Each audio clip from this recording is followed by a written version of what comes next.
السلام علیکم۔ محمد حنیف نجم عشا Pakistani YouTube channel کی طرف سے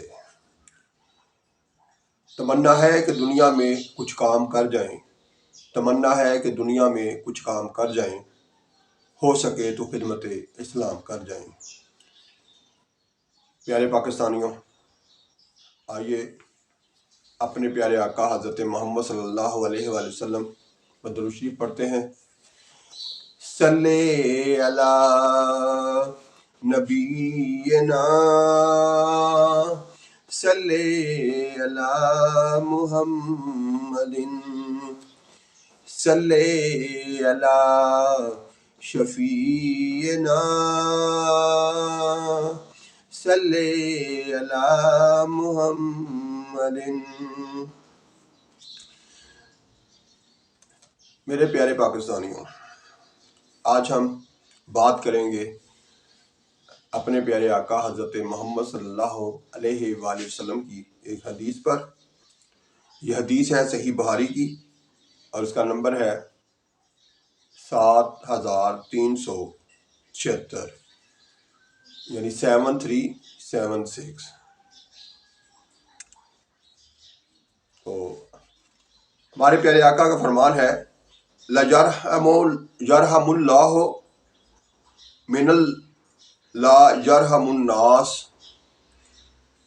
جس کا ترجمہ ہے اللہ تعالیٰ اس پر رحم نہیں فرماتا جو لوگوں پر رحم نہیں کرتا۔ تب ہم اس کی تفصیل اور اس کے مفہوم پر بات کرتے ہیں۔ ہمارے پیارے آقا نے اپنی امت کی تربیت کے لیے اس میں بہترین لاہ عمل دیا کہ یعنی اللہ تعالیٰ جو ہے، ہمارا رب جو ہے، وہ اس شخص پر، اس انسان پر، اس مسلمان پر رحم نہیں فرماتا جو دوسروں پر، یعنی جو دوسرے لوگ ہیں، اس کے آس پاس باقی لوگ ہیں، وہ ان پر اگر وہ رحم نہیں فرماتا۔ تو یعنی اس کا مطلب ہے کہ ہمیں تربیت دی جا رہی ہے کہ آپس میں ایک دوسرے پر رحم کریں، ایک دوسرے کو چاہت دیں، ایک دوسرے کے ساتھ اچھا سلوک کریں۔ ویسے بھی قرآن پاک میں اللہ تعالیٰ بھی فرماتے ہیں رحماؤ بینہم، وہ آپس میں رحم دل ہے۔ یہ مسلمان کی تعریف کی گئی ہے، یعنی مسلمانوں کو آپس میں ایک دوسرے کے ساتھ کیسا سلوک کرنا چاہیے، اس کے حوالے سے کہا گیا رحماؤ بینہم، وہ آپس میں رحم دل ہے۔ اب بطور مسلمان اور بطور پاکستانی ہمیں اپنے اپنے تئیں خود سوچنا ہے، یعنی اپنے اپنے گریبان میں خود جھانکنا ہے کہ ہم آپس میں کتنے رحم دل ہیں اور کیسے کیسے ایک دوسرے کے ساتھ رحم سے پیش آتے ہیں۔ اس وقت جو میرا معاشرہ ہے اور اس کا ماحول جو ہے وہ اس طرح سے ہے کہ ہر بندہ، ہر پاکستانی ایک دوسرے کو تکلیف پہنچانے میں مصروف ہے۔ حالانکہ ہمارے بارے میں اللہ تعالیٰ کیا کہتے ہیں، اللہ تعالیٰ کے پیارے نبی حضرت محمد صلی اللہ علیہ وآلہ وسلم کیا فرماتے ہیں۔ ہم نے ان دونوں چیزوں کو، حالانکہ ہماری زندگی رہنے کا مقصد کیا ہے، اللہ تعالیٰ کو راضی کرنا، اور راضی کرنے کا بہترین طریقہ بتانے والے کون؟ ہمارے پیارے آقا حضرت محمد صلی اللہ علیہ وآلہ وسلم۔ اس کا مطلب یہ ہوا کہ ہمارے پیارے آقا حضرت محمد صلی اللہ علیہ وسلم جو فرما رہے ہیں، جو کہنے کو کہہ رہے ہیں ہمارے لیے، اگر ہم وہ کریں گے تو ہم اللہ تعالیٰ کو راضی کرنے میں کامیاب ہو جائیں گے۔ لیکن ہم وہ کر رہے ہیں جو کہ نہ ہمارے نبی کا فرمان اور نہ ہی ہمارے رب کا فرمان ہے۔ تو پھر بتاؤ میرے پاکستانیوں، ہمارا آنے والا کل کیسے بہتر ہو سکتا ہے؟ آج تک تو جو ہو گیا وہ ہو گیا، لیکن آنے والا کل کیسے بہتر ہو سکتا ہے؟ کیا آنے والے کل کو بہتر کرنے کا طریقہ یہی ہے کہ ہم ہر حرکت، اپنا ہر کام الٹ کریں اپنے رب کے فرمان کے؟ 10 روپے کی چیز خریدیں اور بیچتے ہوئے 100 روپے کی بیچنے کی کوشش کریں؟ کیا ہم آپس میں یہ رحم دل ہیں؟ یا ہمارا کوئی جائز کام ہو اور ہم جائیں سرکاری ادارے میں اور وہاں وہ کام کرنے کے لیے جو بیٹھا ہوا ہے اس کو باقاعدہ تنخواہ بھی ملتی ہو، اس کے باوجود وہ ہماری بھی جیب خالی کر دے؟ اسی طرح سے ہم پیسے دے کے کوئی چیز حاصل کریں اور اس چیز کے اندر 2 نمبری نکلے، کیا ہماری رحم دلی یہ ہے آپس میں؟ کیا ہم دوسروں پر رحم اس طرح کر رہے ہیں؟ تو پھر توقع رکھیے کہ پھر اللہ تعالیٰ بھی ہمارے اوپر رحم نہیں کرے گا، اس لیے کہ ہم جب دوسروں پر رحم نہیں کر رہے، دوسروں کے ساتھ اچھا سلوک نہیں کر رہے، تو پھر توقع کیوں رکھ رہے ہیں کہ ہمارا مالک، ہمیں پیدا کرنے والا، ہمیں اتنا خوبصورت بنانے والا، اتنے دماغ میں عقل ڈالنے والا، پھر سب سے بڑھ کر اتنا پیارا نبی عطا فرمانے والا، کیا وہ ہمارے ساتھ رحم کرے گا جب ہم آپس میں نہیں کر رہے ایک دوسرے کے ساتھ؟